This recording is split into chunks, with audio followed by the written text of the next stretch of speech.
रसगुल्ला। अरे हटो न कि नजर आइबो। हमर सामान बाटे एकदम खुला, ऐसे न देखो हमार रसगुल्ला। रस भरल बा हमारा माल के हाँ माल के। चुसीले है बरस पूरा मुहवे में डाल के। चुसीले है बरस पूरा मुहवे में डाल के। अच्छा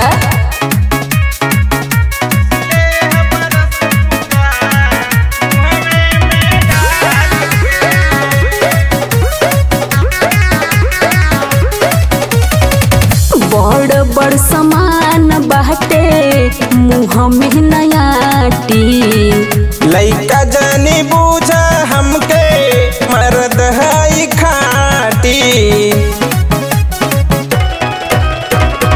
बड़ बड़ सामान बाटे मुँह में नयाटी। लइका जानी बूझा हमके मर्द है खाटी। बुझतानी हम तोहरा चाल के हाँ चाल के। चुसीले है बरस पूरा मुहवे में डाल के। चुसीले है बरस पूरा मुहवे में डाल के।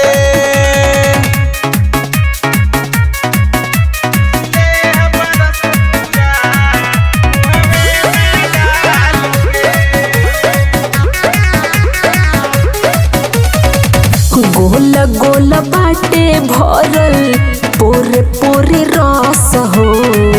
चूसे लगब रानी तब कहबू तू बस हो। गोल गोल भरल बाटे पोरे पोरे रस हो। चूसे लगब रानी तब कहबू तू बस हो। चंदू दीवाना